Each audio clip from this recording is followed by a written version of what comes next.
Hello, good morning. मैं doctor Mohammad कौशल आलम, paediatrician. आज अपने चैनल के माध्यम से आप लोगों के साथ एक इम्पॉर्टेंट टॉपिक डिस्कशन करने के लिए आया हूँ। टॉपिक है नियोनेटल रिसस्सिटेशन। इसका मतलब होता है कि जब बच्चा कोई जन्म लेता है, चाहे वो नॉर्मल डिलीवरी हो या फिर सर्जरी से हो रहा हो, तो जन्म के बाद बच्चों के साथ जो बच्चा का कंडीशन है उसको कैसे हम लोग मॉनिटर करें और क्या-क्या उस टाइम करने के लिए बोला जाता है। तो सबसे पहले ये देखा जाता है कि जब बच्चा जन्म ले रहा है, उस मम्मी का स्टेटस पता किया जाता है कि मम्मी को कोई रिस्क फैक्टर तो नहीं है। रिस्क फैक्टर मतलब कि मम्मी का जो डिलीवरी होने वाला है, तो जो बच्चा होने वाला है वो समय उसका हो चुका है कि नहीं, या फिर समय से पहले हो रहा है। नॉर्मली हम लोग 37 वीक को समय फुल टर्म मानते हैं। अगर उससे जल्दी हो रहा है तो उसको प्री टर्म बोलते हैं, और उसके बाद में हो रहा है तो उसको पोस्ट टर्म बोलते हैं। तो नॉर्मल से पहले होना प्री टर्म और नॉर्मल के बाद होना पोस्ट टर्म, दोनों ही रिस्क फैक्टर काउंट किया जाता है। दूसरी बात है कि मम्मी को कोई डिजीज़ तो नहीं है, जैसे हाइपरटेंशन हो गया, थायराइड की बीमारी हो गया, या फिर प्रीएक्लेम्सिया है, एक्लेम्सिया है, पानी का घट जाना, इस तरह का कोई बीमारी तो नहीं है। तो ये सब चीज़ हम लोग पहले पता करते हैं कि इस तरह का कोई समस्या तो नहीं है, ठीक है। उससे पहले हम ये पता करने के बाद फिर हम लोग डिलीवरी से पहले कुछ प्रिपरेशन करते हैं डिलीवरी रूम में। जैसे जब बच्चा डिलीवर होगा उसके लिए हम लोग 2 सेट ऑफ कपड़ा रखते हैं जो हीटेड रहता है। वार्मर को 10-20 मिनट आधा घंटा पहले हम लोग ऑन करके रख देते हैं ताकि वो गर्म होकर रखें। उसके बाद एक सोल्जर रोल तैयार कर रखते हैं। उसके बाद एम्बू बैग तैयार करते हैं। फिर सिक्रेशन को क्लियर करने के लिए हम लोग सक्शन का जो मशीन है उसको हम लोग रेडी करके रखते हैं। उसके बाद कभी-कभी इंट्यूबेशन का ज़रूरत पड़ जाता है, उसके लिए हम लोग इंट्यूबेशन सेट जिसमें लैरिंगोस्कोप रहता है, फिर आपका ईटी ट्यूब रहता है, पल्स ऑक्सीमीटर, तो ये सब सारी चीज़ें मेडिकेशन में एड्रेनालिन रखते हैं, एनएस रखते हैं। तो ये सारी चीज़ें हम लोग पहले से तैयार कर रखते हैं, क्योंकि अगर इमरजेंसी में वो चीज़ का ज़रूरत पड़ जाए तो फिर हम लोग उसको इंस्टेंट यूज़ कर सकते हैं। अब जैसे कोई बच्चा डिलीवर हो गया, डिलीवरी के बाद जैसे बच्चा आउट होता है, उसको हम लोग तुरंत मम्मी के पेट में ही ऐसे रख देते हैं। पेट में रखने के बाद उसको हम लोग पहला टाइम देखते हैं कि बच्चा कितना बजे बर्थ हुआ। टाइम देखने के बाद हम लोग मम्मी के पेट में रख देते हैं। उसके बाद बच्चे को अगर कोई जो वेट कपड़ा में उसको हम लोग पहले रिसीव किए हैं, उस कपड़ा को हटा देते हैं। फिर हम लोग देखते हैं, अब देखते हैं कि बच्चा तुरंत बाद रोया कि नहीं। अगर बच्चा तुरंत देर बाद तुरंत रो दिया, फिर हम लोग उसको नॉर्मल रूटीन केयर करते हैं, बच्चों को ड्राई करते हैं। अगर कोई सिक्रेशन अगर है उसको, तो हम लोग सिक्रेशन को हम लोग सक्शन करते हैं। उसके बाद उसको फर्दर हम लोग इवैल्यूएशन करते हैं। अब जैसे मान के चलिए कि कोई बच्चा रोया ही नहीं तुरंत की बात, तो हम लोग क्या करते हैं, बच्चे के कॉर्ड को कट करते हैं। कॉर्ड कट करने के बाद फिर हम लोग बच्चे को वार्मर में लेके आ जाते हैं। वार्मर में लेके आने के बाद हम लोग क्या करते हैं, बच्चे को पोजीशन करते हैं स्लाइटली एक्सटेंडेड पोजीशन में, सोल्जर रोल रख के। उसके बाद अगर सिक्रेशन है उसको हम लोग सक्शन करते हैं। उसके बाद बच्चे को स्टिमुलेट करते हैं। स्टिमुलेट कैसे किया जाता है, बैक को ऐसे रब किया जाता है। हम लोग आए दिन देखते हैं कि बच्चे को ऐसे पीटा जाता है, उल्टा करके ऐसे मारा जा रहा है। तो ये सब आउटडेटेड कॉन्सेप्ट है, ये सभी चीज़ें आज की डेट में नहीं किया जाता है। तो बस बच्चे को स्टिमुलेट करना है, बैक को रब करना है। अब जैसे बैक को रब किया, उसके बाद हम लोग देखते हैं कि बच्चा साँस ले रहा है कि नहीं। ये सब चीज़ करने के बाद देखते हैं कि बच्चा साँस ले रहा है कि नहीं, बच्चा एपनिया में तो नहीं है। या दूसरा चीज़ देखते हैं हम लोग, हार्ट रेट देखते हैं। 2 चीज़ देखते हैं, एक तो साँस ले रहा है कि नहीं, या फिर हार्ट रेट देखते हैं। अगर मान के चलिए कि साँस बच्चा ले रहा है, मतलब एपनिया में नहीं है या गैस्पिंग में नहीं है, और हार्ट रेट मोर देन 60 है, ठीक है।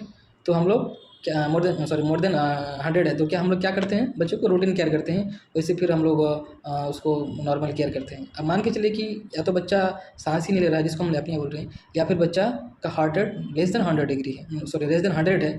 तो हम लोग क्या करते हैं, हम लोग फिर करते हैं पॉजिटिव प्रेशर वेंटिलेशन, एम्बो बैग।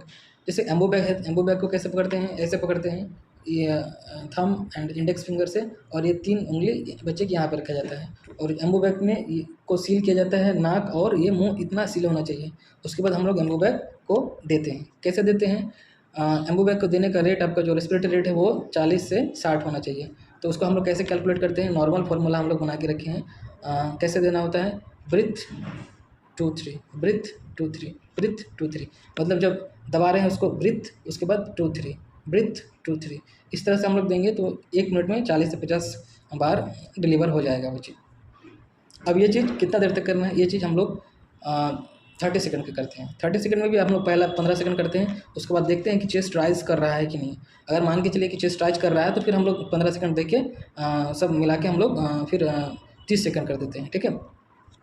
अब जैसे मान के चलिए कि 15 सेकंड के बाद किए, लेकिन देख रहे हैं चेस्ट राइज़ हो ही नहीं रहा एम्बो बैग देने के बाद, फिर हम लोग उसको असेस करते हैं और एक एमआर सोपा करके एक प्रोसेस होता है जिसमें हम लोग बच्चे का एम बोले तो मास्क को पोजीशन करते हैं। हो सकता है कि मास्क कहीं पे लीक कर रहा हो, अच्छा से प्रेशर डिलीवर नहीं हो रहा है।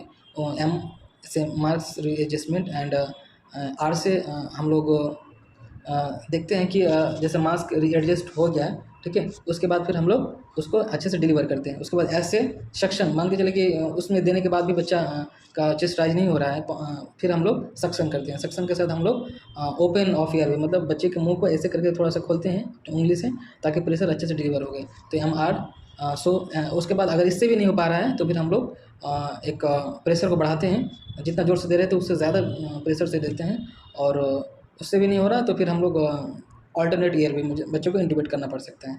तो ये सब चीज़ हम लोग करते हैं। तो पहला जो हम लोग बैग मास्क वेंटिलेशन जिसको एम्बो बैग बोले, वो इनिशियली 1 मिनट के अंदर अंदर ये चीज़ हो जाना चाहिए, जिसको हम लोग गोल्डन 1 मिनट बोलते हैं, ठीक है। तो ये बहुत इंपॉर्टेंट चीज़ है।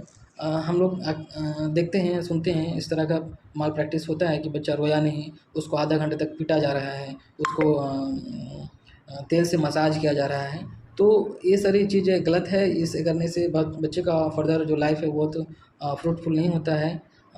तो ये सब चीज़ें को मॉनिटर करना चाहिए और एक प्रॉपर सेटअप में ही ये सब चीज़ हो सकता है। इसलिए जब भी बच्चे को डिलीवर हो, एक प्रॉपर पीडियाट्रिशियन से कंसल्ट करें, उसके रिगार्डिंग बातें करें कि आखिर हम लोग किस जगह पे लैप्स कर रहे हैं, और इसको करने के लिए कभी-कभी क्या होता है इंट्यूबेशन ज़रूरत पड़ जाता है, तो हम लोग बच्चे को इंट्यूबेट करते हैं। उसके लिए तो मैंने पहले ही बोला कि इंट्यूबेशन सेट रेडी करके रखना होता है। उसमें हम लोग ईटी ट्यूब रखते हैं, 2 नंबर का, 2.5 नंबर का, 3.5 4 नंबर तक का रखते हैं, एंड लैरिंगोस्कोप रखते हैं, 0001 नंबर का रखते हैं।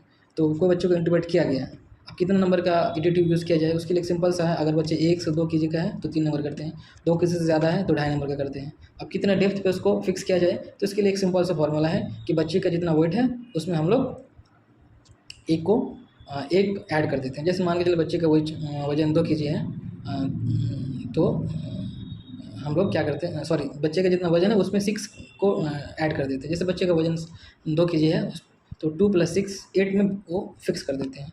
उसके बाद फिर हम लोग इंट्यूबेट करने के बाद हम लोग उसको उसे एम्बो बैग देते हैं। फिर हार्ट रेट चेक करते हैं, अगर हार्ट रेट अभी भी 60 से कम है तो फिर हम लोग चेस्ट कंप्रेशन करते हैं। चेस्ट कंप्रेशन का रेट कैसा होगा, उसमें हम लोग 90:30 करते हैं। उसमें क्या करते हैं कि 3 बार चेस्ट कंप्रेशन करते हैं और 1 बार ब्रेथ देते हैं एम्बो बैग से। चेस्ट कंप्रेशन कैसे करेंगे, ये स्टर्नम के लोअर पार्ट में हम लोग थंब से ऐसे करते हैं। कैसे करते हैं, ब्रेथ 1 एंड 2 एंड 3 एंड और 1 बार breath and 1 and 2 and 3 and breathe and, ये सब देते हैं। अगर इससे भी हार्ट रेट नहीं बढ़ रहा है फिर हम लोग एड्रेनल का यूज़ करते हैं। एड्रेनल कैसे यूज़ करते हैं, 1 ml ऑफ एड्रेनल लेते हैं, 9 ml ऑफ एनएस लेते हैं, दोनों को मिलाते हैं। उसके बाद हम लोग उसका 0.2 ml पर केजी से हम लोग अम्बिलिकल वेन से पुश करते हैं, शॉर्ट पुश करते हैं। अगर अम्बिलिकल वेनस कैथेटराइजेशन यूएशन नहीं किया हुआ तो फिर हम लोग 0.3 ml पर केजी से हम लोग ईटी ट्यूब में भी डाल सकते हैं।